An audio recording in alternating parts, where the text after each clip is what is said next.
problemas. Uma tempestade de problemas. E hoje nós queremos que os irmãos abram as vossas Bíblias no segundo livro de Coríntios, capítulo 6, versículo 3 a 5. 2 Coríntios, capítulo 6, versículo 3 a 5, que diz bem assim a palavra do Senhor. Todos com a Bíblia aberta. Vamos começar do versículo 1, né? E nós, cooperando também com ele, vos exortamos a que não recebais a graça de Deus em vão, porque diz: ouve-te em tempo aceitável e socorre-te no dia da salvação. Eis aqui agora o tempo aceitável, eis aqui agora o dia da salvação. 3. Não dando nós escândalos em coisa alguma, para que o nosso ministério não seja censurado. Antes, como ministros de Deus, tornando-nos recomendáveis em tudo, na muita paciência, nas aflições, nas necessidades, nas angústias, nos açoites, nas prisões, nos tumultos, nos trabalhos, nas vigílias, nos jejuns, na pureza, na ciência, na longanimidade, na benignidade, no Espírito Santo, no amor não fingido, na palavra da verdade, no poder de Deus, pelas armas da justiça, à direita, à esquerda, por honra e por desonra, por infâmia e por boa fama, com enganadores, sendo verdadeiros, como desconhecido, mas sendo bem conhecidos, como morrendo e eis que vivemos, como castigados e não mortos, como contristados, mas sempre alegre, como pobres, mas enriquecendo a muito, como nada tendo e possuindo tudo. Você entendeu o mistério? Pois é. Assentado, sua Bíblia aberta, meus amados, uma tempestade de problemas. Meu Deus, pastor, tem vezes que quando vem e não acaba mais. Há problema daqui, problema dali, problema de lá, e parece que quando eu decidi servir ao Senhor, aí mesmo que abre um leque, uma cachoeira de problemas. E o apóstolo Paulo, quando fala que a vida cristã, ela não é um mar de rosas, meus amados irmãos, mas uma tempestade na qual não falta nuvens, pancadas e trovões aterrorizantes na nossa vida. Pastor, os covardes e medrosos que têm medo de decidir não entrarão no reino de Deus. No reino de Deus só vai entrar quem não tem medo de guerra. No reino de Deus só vai entrar quem não tem vergonha do evangelho de Cristo. Pastor, mas para eu assumir uma identidade de cristã, é eu dar a cara para bater lá no mundo. A vida cristã não é feita de amenidades, mas tecida por lutas renhidas. Olha só, irmã Jéssica, muitas das vezes, por ser cristã, nós somos rodeados de inimigos, mas não fazemos inimigos. Mas temos pessoas que não gostam de cristão. Ela não é uma viagem por águas calmas, mas uma navegação turbulenta em mares revoltosos e encapelados. Eu vejo aqui Paulo tratando da súbita honra de ser um ministro da nova aliança. No capítulo 3, versículo 6, ele fala de um ministro da justiça. O que é justiça, pastor? Justiça do homem é uma justiça falha, mas Paulo está falando que quando você decide ser um cristão, você é um ministro da justiça de Deus. Capítulo 3, versículo 6 fala isso. Paulo fala também no capítulo um ministro da reconciliação. Capítulo 5, versículo 18. Se você for olhar o estudo passado, nós falamos embaixador da reconciliação. Também ele fala de receber a palavra da reconciliação no capítulo 5 e 19.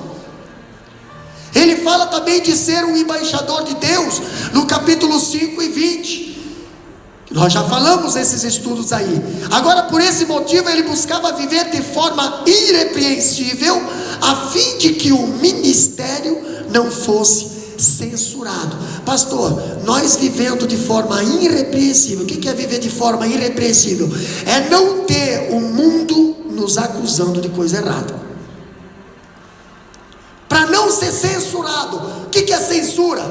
Ser cortado. Para não ser censurado. Olha só, os fariseus procuravam seguir Jesus no meio da multidão só para ver onde Jesus ia errar na lei, para tentar cortar ele, tentar prender ele. Pastor, olha aqui, Paulo tinha o cuidado de não fazer coisa alguma que pudesse servir de tropeço tanto a incrédulo quanto aos cristãos. Paulo tinha esse cuidado de não ser escândalo para o mundo lá fora e também de não ser escândalo para o crente aqui dentro. Que muitas das vezes o ímpio lá não vem para dentro da igreja porque o cristão está dando mau testemunho lá fora. O crente de dentro da igreja se desvia porque o cristão está dando mau testemunho dentro da igreja. Então Paulo, ele tinha o cuidado de não servir. Lá em Romanos 14, versículo 1 ao 23, fala essa passagem, que ele cuida para não ser tropeço para ninguém. E a palavra aqui, grega, para escândalo, significa uma ocasião para tropeçar ou fazer alguma coisa que leva outros a tropeçar. Eu posso não pecar, mas eu posso induzir alguém ao pecado. Eu posso não tropeçar, mas eu posso fazer alguém tropeçar. Eu posso não cobiçar, mas da maneira que talvez eu me visto, eu posso fazer outra pessoa cobiçar, cair em pecado, ir para o inferno. E aí, pastor? Nossa, olha só. Mas na realidade essa pessoa pecou porque eu fiz ela pecar. Paulo cuidava disso. O escritor alerta para o fato de que tão perverso é o homem que geralmente ele degrada alguns dos mais altos ofícios que lhe fora confiado. Olha só que interessante. Quando o escritor fala que a conduta de um pastor nunca deve obstruir a obra do ministério do evangelho. Um líder é sempre em primeiro lugar um ministro da palavra. Outra coisa que diz. E depois, um servo do Senhor para o seu povo. Quando um líder ou quando um ministro do evangelho quebra a lei moral de Deus, a igreja não consegue mais testemunhar efetivamente para o mundo. O que está acontecendo no Brasil hoje? Por causa de alguém que se intitulou líder, machucou uma menina, mexeu com a menina, talvez até matou, não sei como é que está o andamento disso aí, mas a mídia está dizendo, são tudo bando de pá.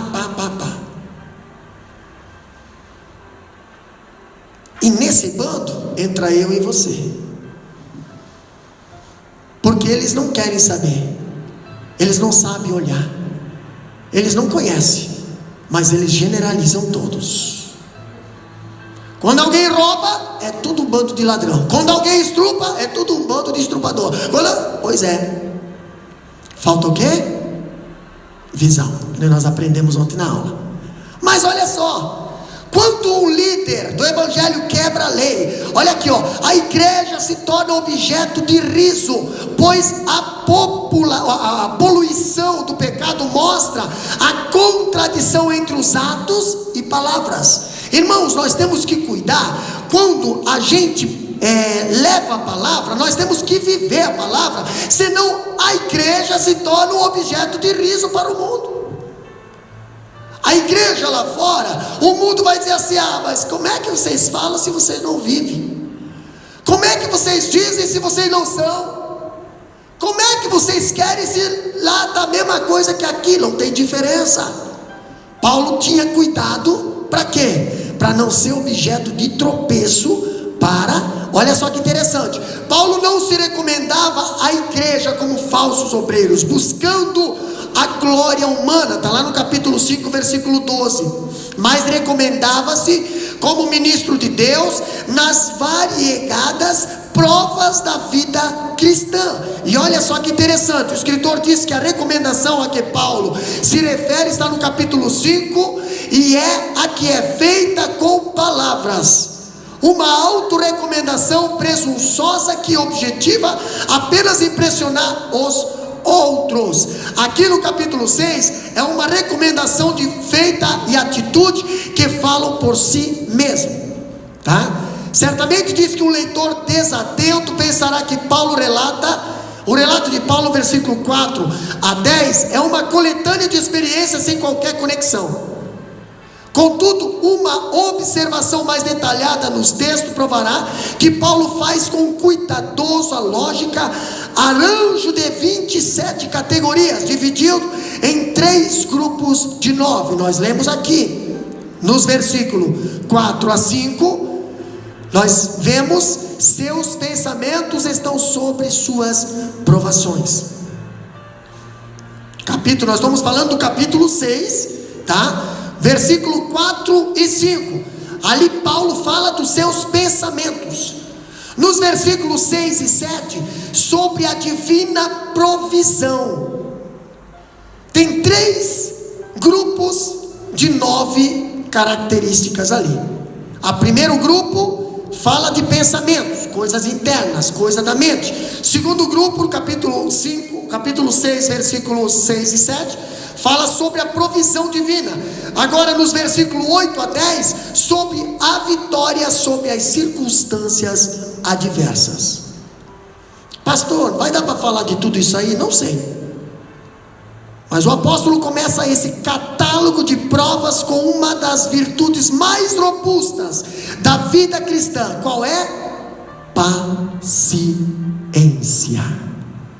Dá uma olhada lá, 6 e 4, lê para nós. Só lê o primeiro, começo do versículo.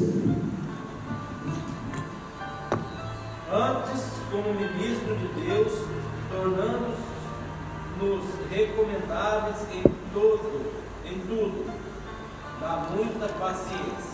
Olha o primeiro, olha a primeira qualidade que Paulo coloca ali: paciência. Quer começar alguma coisa? Começa pela paciência. Quer fazer alguma coisa? Começa pela paciência. Quer ter vitória? Começa pela paciência. A Bíblia diz: esperei com paciência no Senhor, e Ele ouviu o meu clamor. Nessa mesma linha de pensamento, o escritor diz que essa paciência não é uma capacidade natural de suportar algumas dificuldades de vida, mas um corajoso triunfo. Recebe todas as pressões da vida e sai delas com um brado de alegria. Pastor, ser paciente na tribulação não é você pegar, sentar e esperar a tribulação passar. Não, é você ficar de pé, guerreando, lutando para não cair. Essa paciência não quer dizer que você tem que sentar e esperar. Quer dizer que você não pode parar. Você tem que ser perseverante, ter paciência, que a vitória pode estar ali, mas você tem que ir daqui até ali. Outra coisa que a Bíblia diz, o escritor diz que a paciência aqui é um cabeçalho geral de 9 elementos que Paulo relaciona a fim de recomendar o seu ministério. Primeiro, olha só que interessante aqui, quando o mar se revolta na vida cristã, Paulo aborda 3 grupos, cada um composto de 3 situações em que a paciência é aplicada. Então vamos lá falando primeiro. No primeiro lugar nós temos o conflito interno, os conflitos internos, aquilo que ninguém consegue ver, só Deus consegue ver você, entendeu?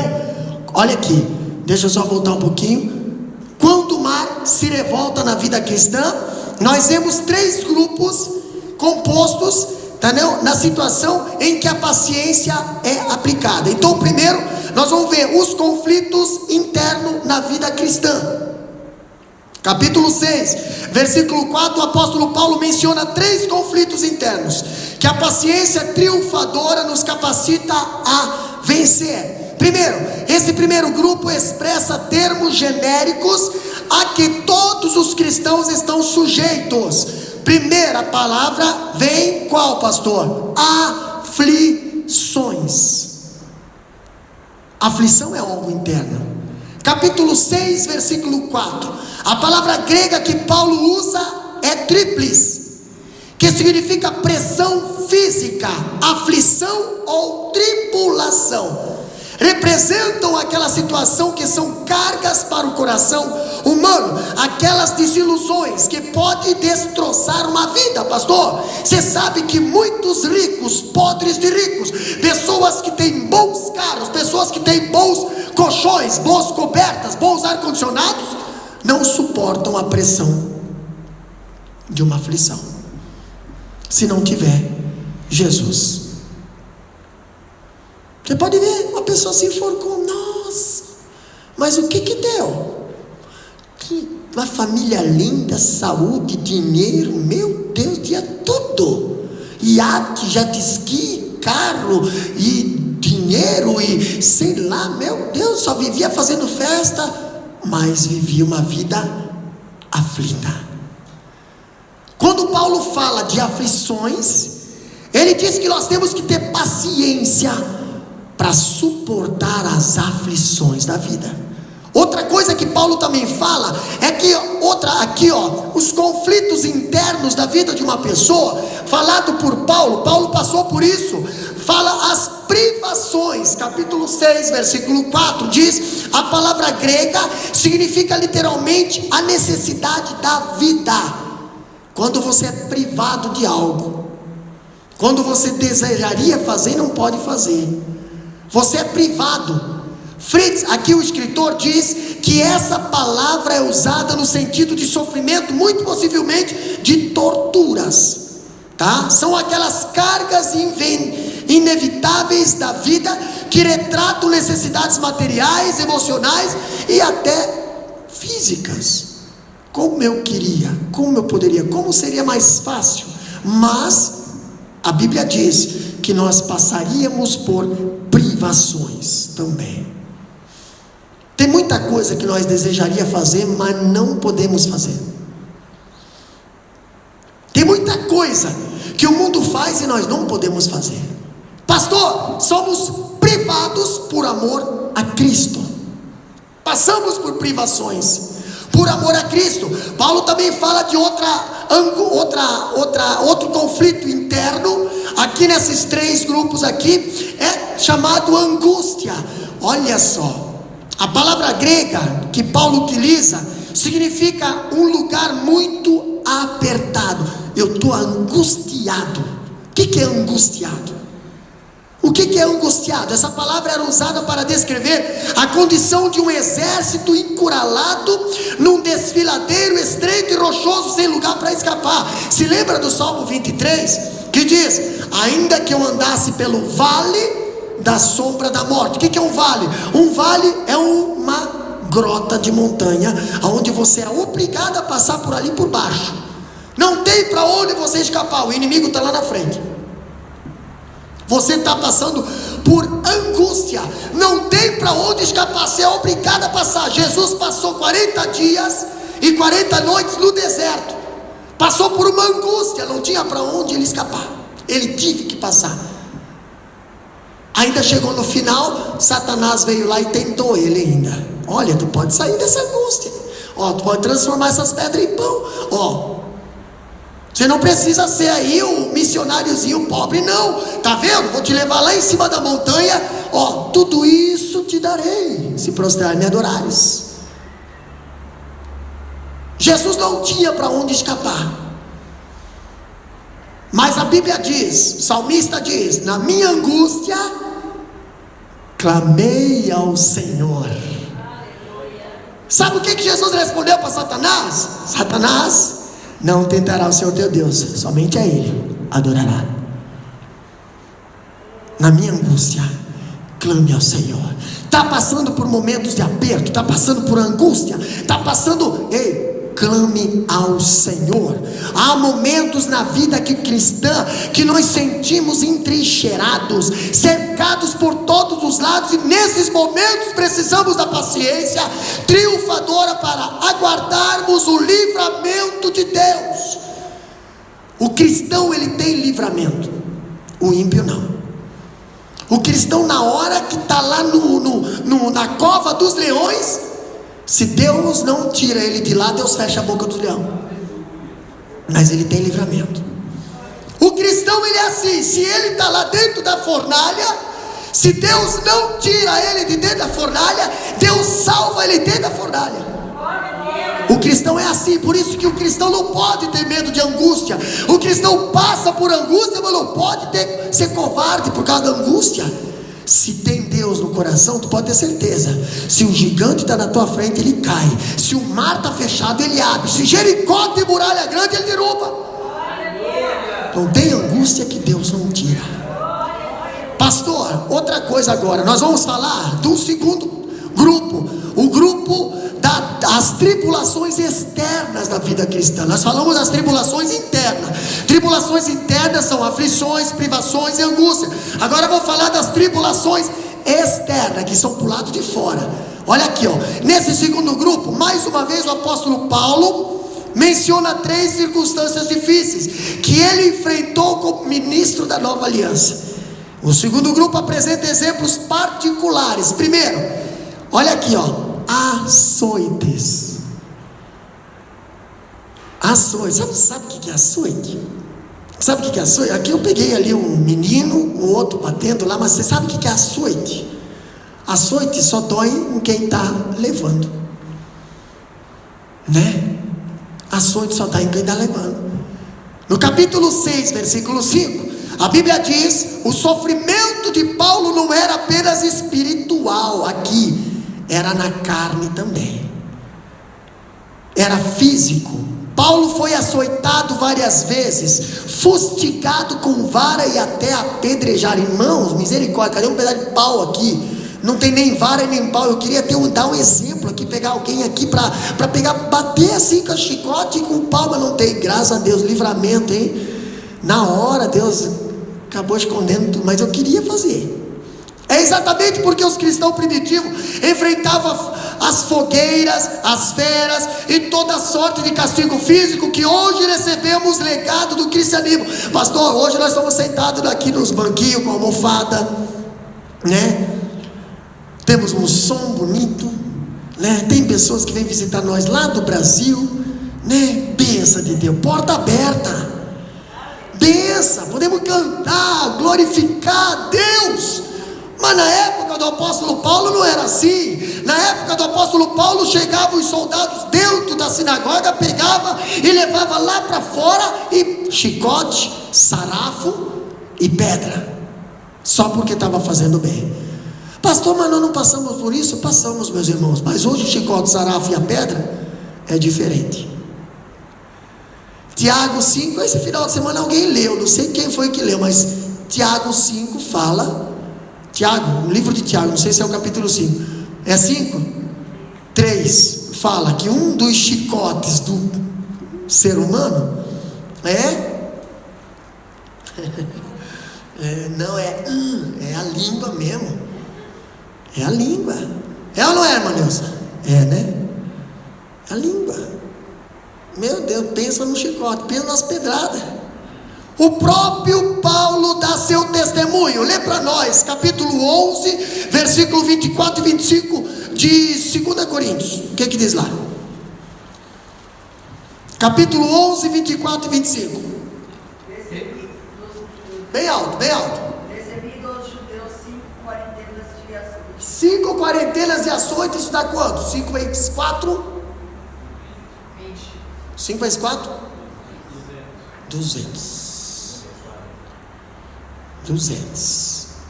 200 açoites. Tá bom, o que mais?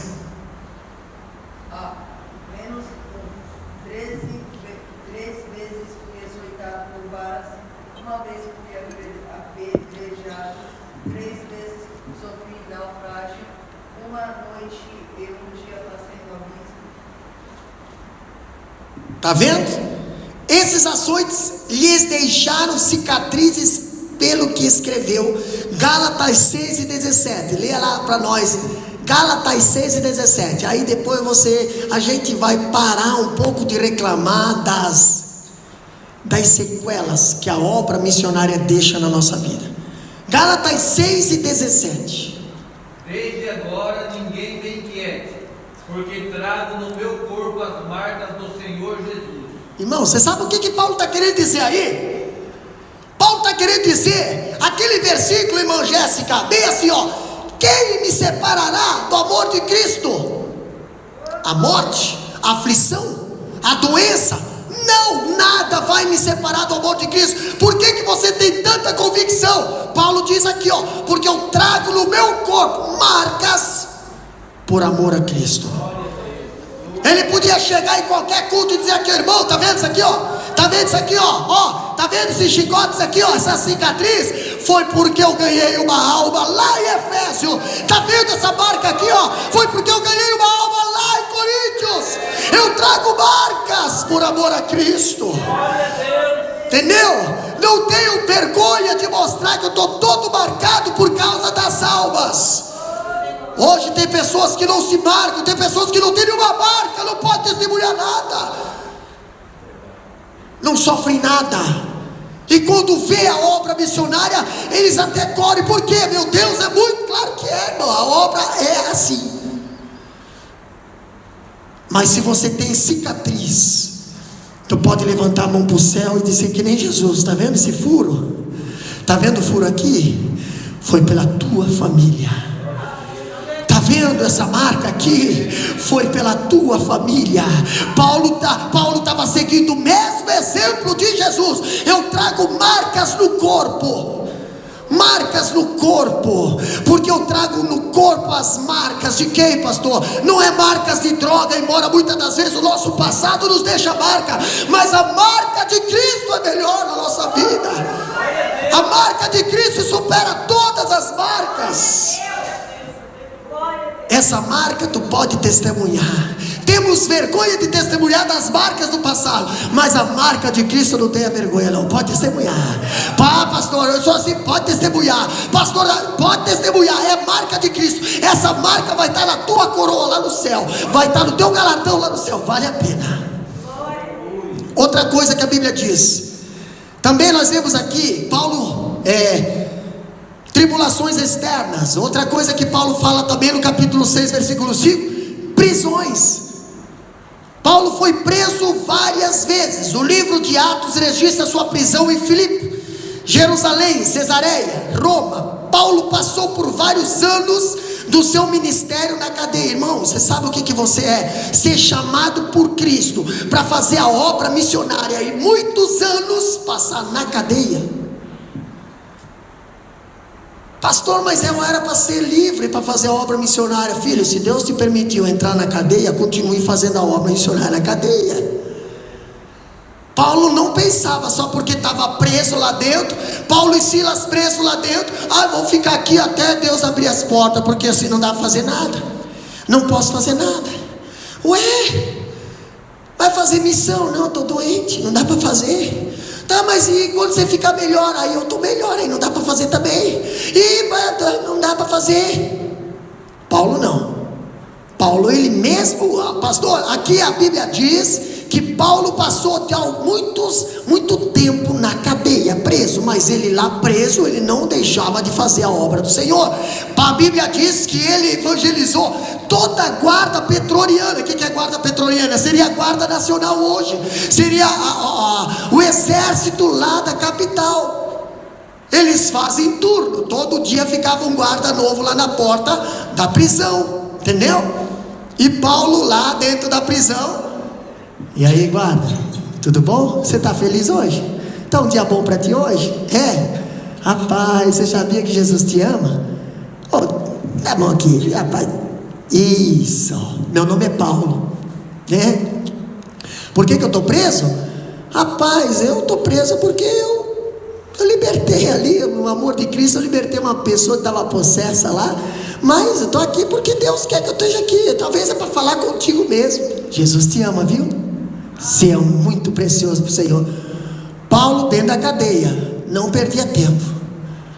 Eu não estou na cadeia, mas imagina que uma grade e um guarda aqui. Ah, vai ter a troca de guarda. Ei, você vai voltar quando? Ah, daqui 2 dias. Ok, vou estar esperando aqui, tá? Se caso Jesus tirar eu daqui, nós encontramos lá fora. Senão, é aqui nosso culto. Ok?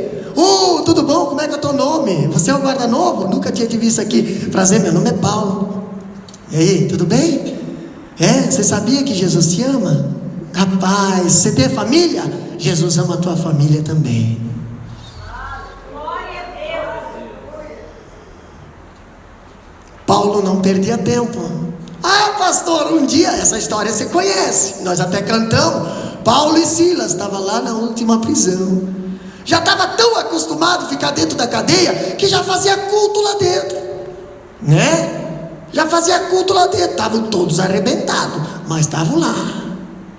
Quem sabe cantando aquele hino bem assim, ó. Então minha alma canta-te, Senhor, grandioso és tu, grandioso és tu. Paulo e Silas lá dentro da cadeia. Vamos para frente, falando de prisão. Paulo passou vários anos no seu ministério na cadeia. Ele terminou seus dias numa masmorra romana, e onde saiu para ser decapitado. Pastor, o final do ministério de um líder que revolucionou a Ásia e o mundo foi perder a cabeça, irmão Marivone. Perdeu a cabeça, mas não a salvação. Sabe por quê? Porque, como nós lemos ali, né? Paulo subiu no morro, ele falando bem assim: acabei a carreira, mas guardei a fé. O inimigo até pode matar o corpo, mas não consegue matar minha alma, não consegue tirar minha salvação. Eu vou morrer aqui na terra, mas vou entrar no céu como um vitorioso. Eu topo aqui, mas chego de pé lá em cima. Pastor, olha só que interessante. Ao longo dos séculos, um séquito de crentes em Cristo suportou prisões e esteve disposto a abandonar a sua liberdade em vez de abandonar a sua fé. Outra coisa que Paulo fala aqui sobre as tribulações externas na vida dele foi que ele passou por tumultos também. O que é tumulto, pastor? Tumulto é quando você dá aquilo ali no meio da praça, ó. Olha que interessante, capítulo 6, versículo 5. Diz que Paulo não enfrentou apenas severidade da lei judaica e romana por onde passou, mas também a violência da multidão deslocada. Olha que interessante, procura lá Atos 13 e 50. Outro já procura Atos 14 e 19. Outro já procura Atos 16 e 19. E outro Atos 19 e 29. Procura lá. A palavra grega aqui usada para esse tumulto significa instabilidade, multidões em rebelião e desordens civil. Olha só o que Paulo passou. Atos capítulo 13 e 50. O que diz lá? Mas os judeus incitaram algumas mulheres religiosas e honestas e os principais da cidade, e levantaram perseguições contra Paulo e Barnabé, e os lançaram fora dos seus limites. Mas os judeus incitaram algumas mulheres religiosas e honestas, e os principais da cidade, e levantaram perseguições contra Paulo e Barnabé. Peraí, se essas mulheres são religiosas e honestas, elas não vão fazer rebelião. Entendeu?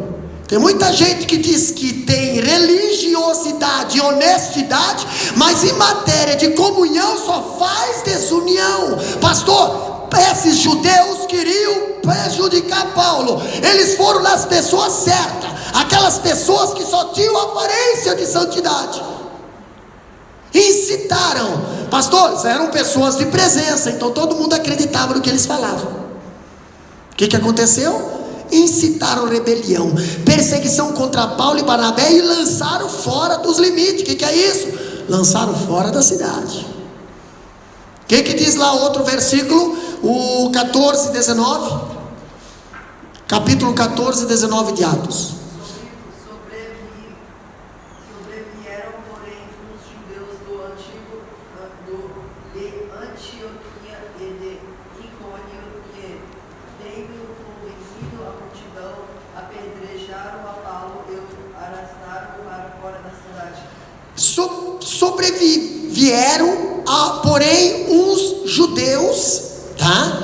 De Antioquia e de Icônio, que tendo convencido a multidão. Ei, irmão, presta atenção, quem te procura, se essa pessoa que te procura está te procurando para colocar minhoca na tua cabeça, para te colocar em divisão, em dúvida com as coisas do Pai, com as coisas do céu, cuidado, porque aqui eles fizeram assim, convenceram a multidão, apedrejaram Paulo e arrastaram para fora da cidade, pensando que estava morto, só pensando que estava morto. Agora matamos, agora acabamos com ele, irmã Marivone, agora deixa ele estar morto, esse não vem mais. Ei, quando o inimigo pensa que você está morto, entendeu? Aí vem uma pessoa cheia do Espírito Santo, se abaixa, coloca lá, não, a alma ainda está nele, Deus vai usar ele grandiosamente ainda. O inimigo tenta te matar, mas na tua alma, na tua vida, só se Deus permitir. O que diz ainda? Capítulo 16, versículo 19. Estou falando só de tumultos que Paulo passou. Devendo seus senhores que a esperança do seu grupo estava perdida, prenderam Paulo e Silas e os lançaram à praça à presença dos magistrados. Olha só, irmão, presta bem atenção. Paulo e Silas chegam numa cidade e uma mulher que era possessa por demônios, tinha dom de adivinhação, dava muito lucro naquela cidade. É tipo assim, uma cidade tipo Aparecida do Norte, aonde tu entra, já entra, só vê idolatria, sai, só vê idolatria. Aí chega Paulo e Silas lá e liberta metade do povo lá, pronto, acabou com o comércio de idolatria. O que fizeram? Vamos prender esses dois caras, mas antes de prender, vamos levar aos magistrados. O que é magistrado? Vamos levar para a corte aqui na Austrália, ou vamos levar para a justiça lá no Brasil. Vamos lá vai, leva lá o líder da igreja lá na justiça no Brasil, ou aqui na corte na Austrália. Mas na realidade, qual acusação? Não tem acusação, mas deixa lá, vamos deixar essa noite lá, até amanhã de manhã nós vamos dar uma camaçada de pau neles. E o carcereiro bateu, mas pensa no camarada que bateu nesses dois. Só que não sabia que naquela noite Deus ia abrir as portas das prisões. E o carcereiro ia vir, ia ver que estava tudo aberto, ele ia se matar. Mas aí sai aquele todo machucado, todo marcado por amor a Cristo, e diz bem assim: eu vou ainda ser mais marcado. Ei, não faça nenhum mal, porque todos nós estamos aqui. Aí o carcereiro não entendeu, mas vocês poderiam ter fugido, né? E aí eu ia morrer. Não, mas nós não queremos que tu morra, nós queremos que tu viva. Aí o carcereiro pede: e o que eu devo fazer? Paulo fala bem assim: crê no Senhor Jesus Cristo e será salvo tu e a tua casa. Aí entra aquela história, né? Aí levou Paulo e Silas para casa, aí envolveu uma mulher, curativo, e aquela festa, né? Mas as marcas ficaram. Você já pensou Paulo e Silas sentados na casa, lá na casa do carcereiro, né? Nem vamos falar dos outros ladrão, mas só Paulo e Silas sentado lá, comendo na casa do carcereiro. O carcereiro agora já se converteu, né? Todo mundo comendo lá, mas as marquinhas de sangue estavam na roupa branca ainda, né? Tá doendo muito, irmão Paulo. Não, tá tudo tranquilo, estou feliz porque vocês estão salvos. Mas irmão Paulo, não, passado já passou. Isso aqui é a marca de Cristo. Valeu a pena, valeu a pena. Sentado na mesa, conversando, já não mais olhando como uma marca de vingança, já não mais olhando como uma marca tipo assim: a hora que chegar uma oportunidade, quem vai bater em você vai ser eu. Não, valeu a pena. Valeu a pena apanhar na prisão. Consegui ganhar uma alma, uma família toda. Valeu a pena nós ser presos. Pastor, ainda capítulo 19, versículo 29, lê para nós.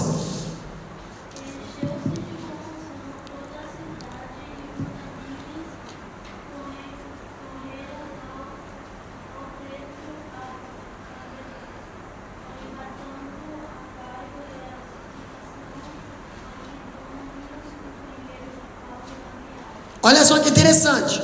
E encheu-se de confusão toda a cidade, e unânimes correram ao teatro, arrebatando a Gaio e a Aristarco, macedônios, companheiros de Paulo nas viagens. Irmãos, os adversários, irmã Clétis, eles não atacam só Paulo, eles atacam os companheiros de Paulo também. Entendeu? Por quê? Porque muitas das vezes atacando os companheiros de Paulo é uma forma de atingir Paulo. Machucando os companheiros de Paulo era uma forma de atingir Paulo também, enfraquecer Paulo, entristecer Paulo. Olha só que interessante, presta atenção aqui, vamos lá. O que a Bíblia ainda fala? Aqui, os tumultos. Esses tumultos referem-se àqueles perigos criados pelos homens. Em quase toda a cidade por onde passou Paulo, enfrentou multidões enfurecidas, incitadas principalmente pelos judeus. Quem eram judeus? Eram os que se diziam, conhecedores da lei, conhecedores da Torá.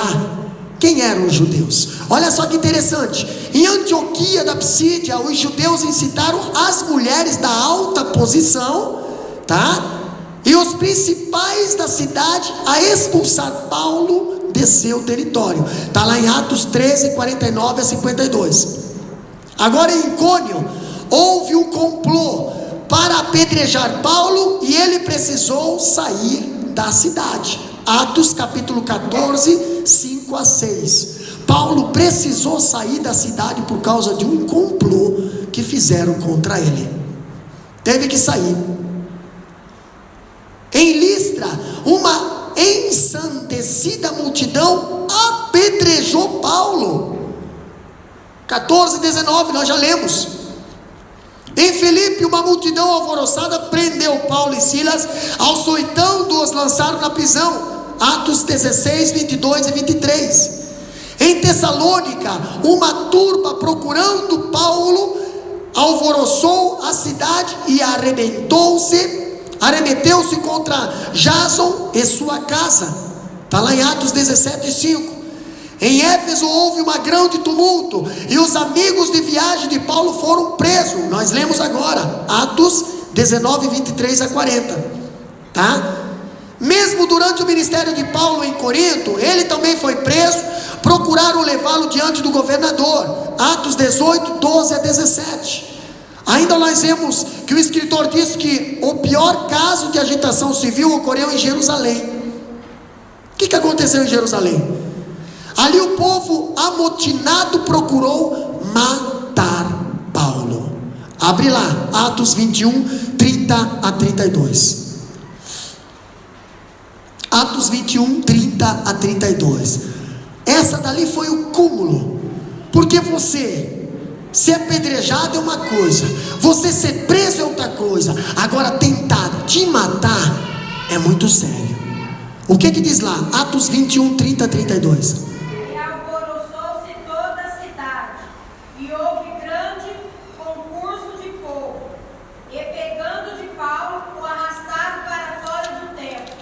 Logo as portas se fecharam, e procurando eles matá-lo, chegou ao tribuno da corte o aviso de que Jerusalém estava toda em confusão. Este, tomando logo consigo soldados e centuriões, correu para eles, e quando viram o tribuno e os soldados, cessaram de ferir a Paulo. Olha só que interessante. Olha os judeus aí, olha que interessante. Os judeus não eram os camaradas que conheciam a lei, não eram os camaradas que conheciam a palavra, conheciam a Bíblia. Pois é, queriam matar Paulo. Mas eles são tão religiosos que não dá para matar Paulo aqui dentro do templo, vamos arrastar ele lá para fora. Sabe o que eu vejo nisso aqui, irmã Zélia? a pessoa que só é santa dentro da igreja. Lá fora ele tem pensamento de matar. Lá fora ele quer destruir a vida do próximo. Lá fora ele quer que a pessoa se lixa. Aqui dentro não, aqui dentro é Deus abençoe.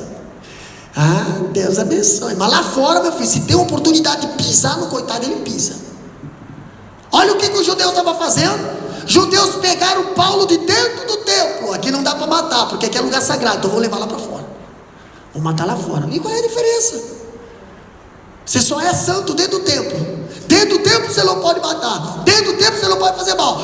Fora do templo, olha só como é que estava a cabeça desses judeus idólatras, desses fariseus.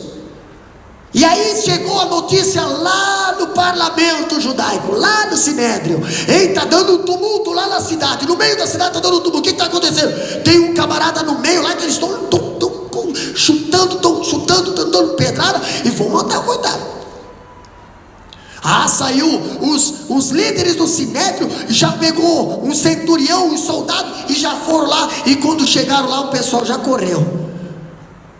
Mas eles iam acabar matando. Foi o que a Bíblia diz aqui. Cessaram de ferir a Paulo. Sabe que às vezes tem hora que até um livramento quando você é preso. Tem hora que até um livramento quando você vai para a cadeia. O cristão eu estou falando, o inocente. Porque aqui, se não fosse os soldados chegar, eles iam acabar matando. Paulo foi para a cadeia, ficou privado de fazer algumas coisas, mas foi conservado em vida. E tem vezes que Deus permite acontecer certas coisas para te conservar em vida. Entenda as coisas que acontecem muitas das vezes. Pastor, eu não entendo por que aconteceu isso comigo. Eu não entendo por que está acontecendo isso contigo. Ei, Deus entende, é para te conservar em vida. Se você continuasse na mão do inimigo, você ia morrer. Deus te tirou da mão do inimigo. Lá na mão do inimigo você era assim, você vivia assim, você estava assim. Mas aqui você está diferente. É um pouquinho mais privado, é um pouquinho mais de angústia. Mas aqui Deus te conserva em vida. Nas mãos do Senhor. Somos privados de algumas coisas, sofremos alguma angústia, sofremos alguns açoites, sim, mas Deus nos conserva em vida. Aqui ninguém toca. Aqui tu é menina dos olhos de Deus. Aqui tu está na mão. Outra coisa que a Bíblia nos ensina é que, em terceiro lugar, tribulação. As tribulações naturais da vida cristã. Olha aqui, ó. Interna, externa e agora as tribulações naturais da vida cristã. O que é? As três provas que Paulo passa a mencionar não vieram de forma nem de dentro, mas foram abraçadas voluntariamente por ele. Trata-se das provações assumidas voluntariamente. Ei, tem muito sofrimento que foi decisão sua. Você escolheu seguir a Jesus? Escolhi, pastor. Pois é, Jesus falou: no mundo tu vai ter aflição. Jesus falou: tu vai ter que carregar a tua cruz. Jesus falou: você vai apanhar por amor a mim.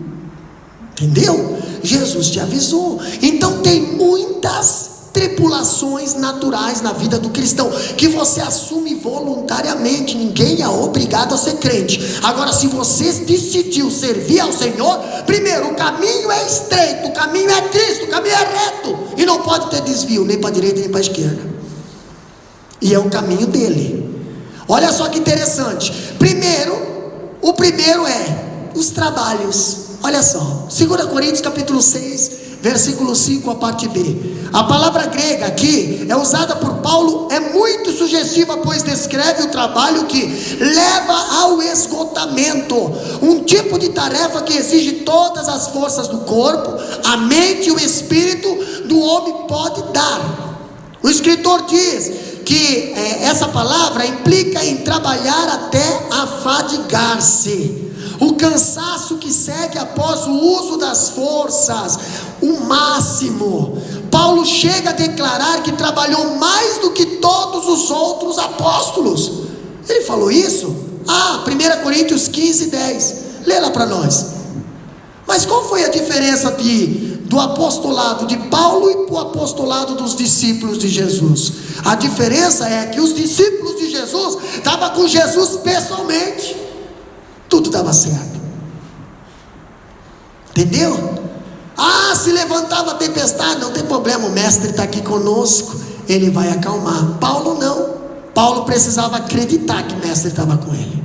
Paulo precisava crer que o mestre estava com ele. Era diferente. Irmãos, quantas vezes nós estamos com Cristo do nosso lado e não acontece nada, e uma pessoa lá de fora aceita Jesus, tem pouco tempo de ministério, tem pouco tempo de crente, acredita e Deus opera milagre. Pastor, não entendo. Largue mão de ser Tomé.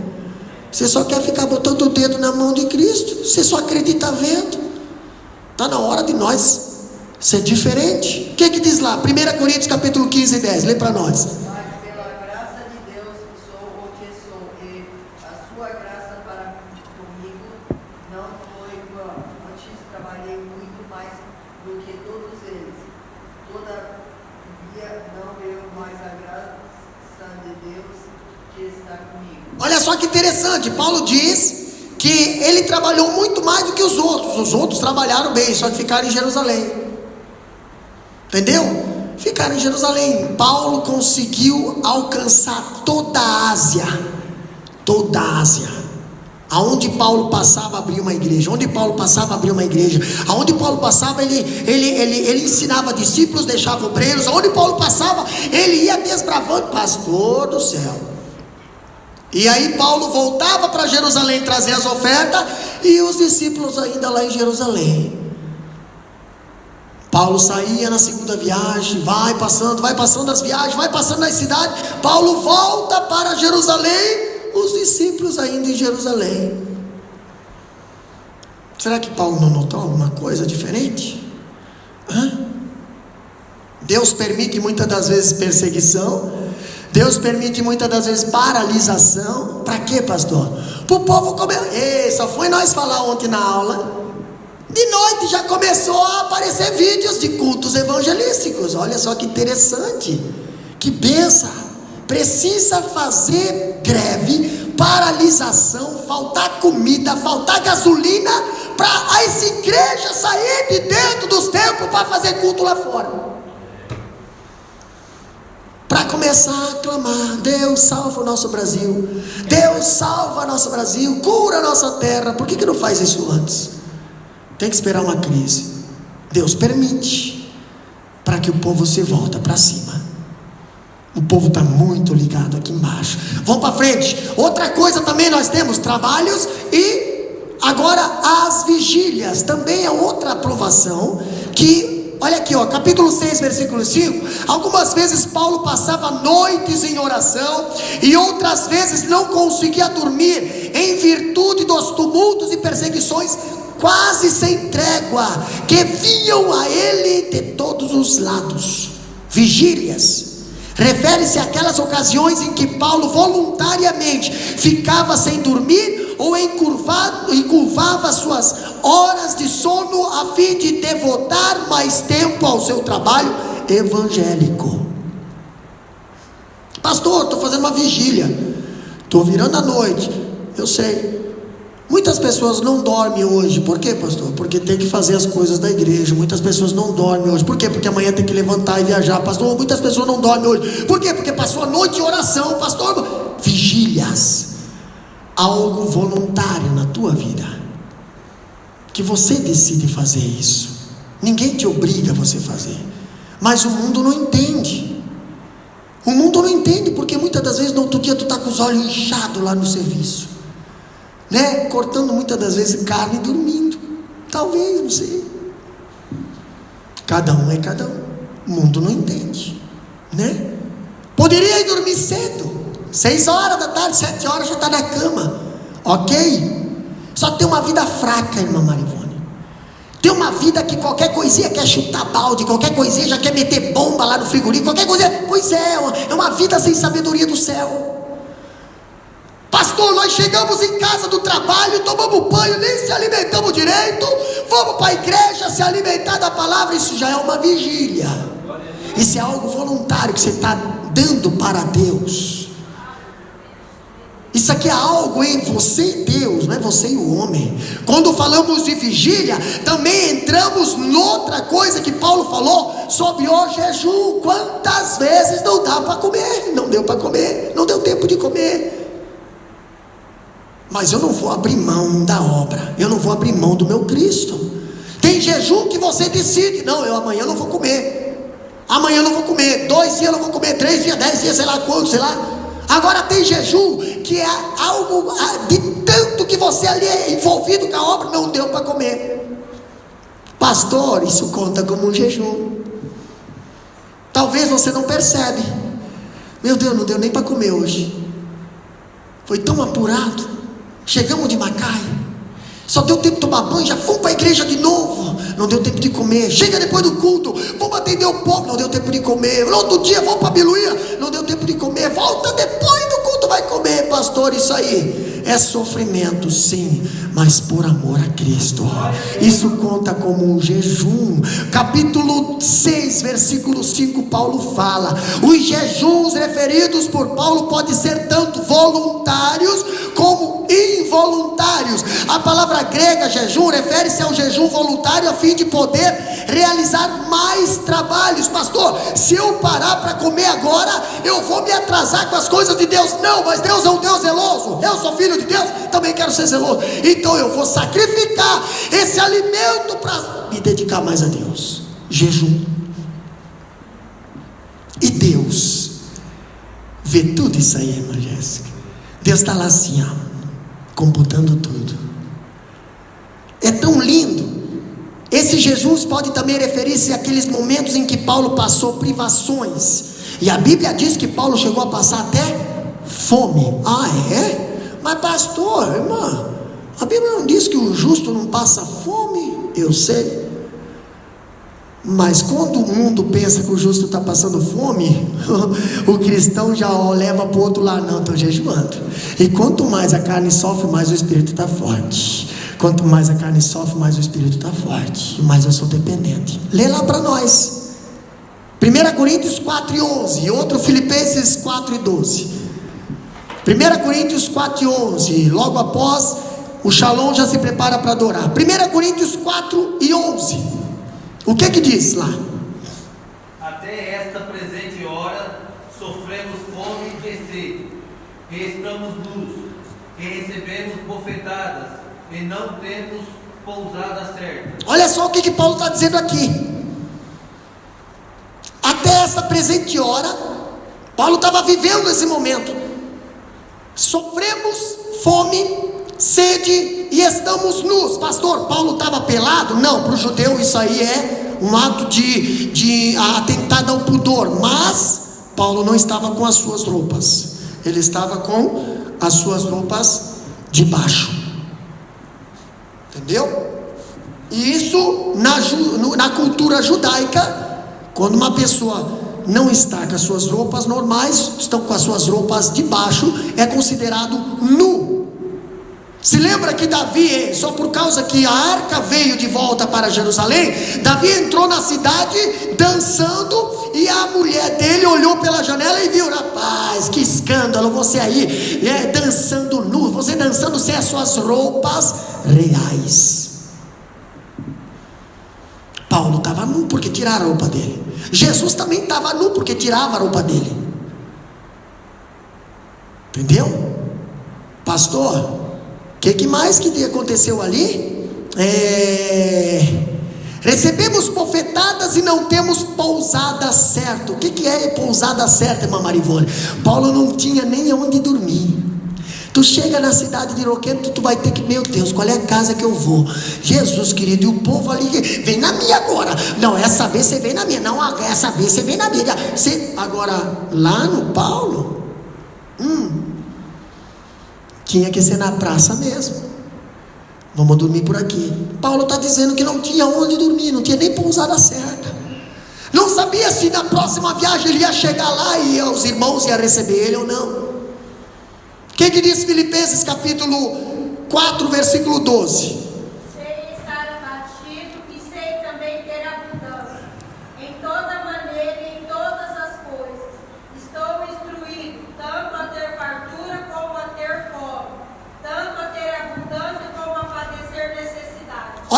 que interessante, pastor.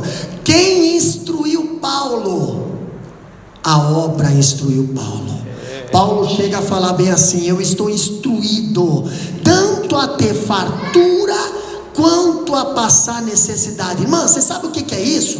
Hoje, se a pessoa chegar a passar por uma crise, tem pessoas que se matam, tem pessoa que se desvia. Meu Deus, passar por uma crise não pode, porque eu creio que não pode passar por uma crise. Ei, o fiel passa. É só você olhar no livro de Jó que você vai ver. Mas um período curto, depois ele recebe tudo em dobro. Paulo passou por todas essas experiências, e depois ele escreve Filipenses 4:12, ele diz: aprendi a ter fartura e aprendi a passar por miséria. Em todas essas coisas somos mais que vencedor. Se coloca de pé. Grupo Shalom, adorando o nome do Senhor. Pastor, é tempestade de luta, é tempestade de provação, não tem problema. Em todas essas coisas somos mais que vencedor. Pastor, mas eu estou marcado, estou machucado, não tem problema. É marcas de Cristo. Algum resultado deu essas marcas? É a alma, pastor. É salvação, é libertação, é cura, é salvação, é marcas que você leva no teu corpo, é marcas que você vai testemunhar para olhos, para a igreja, para os teus amigos,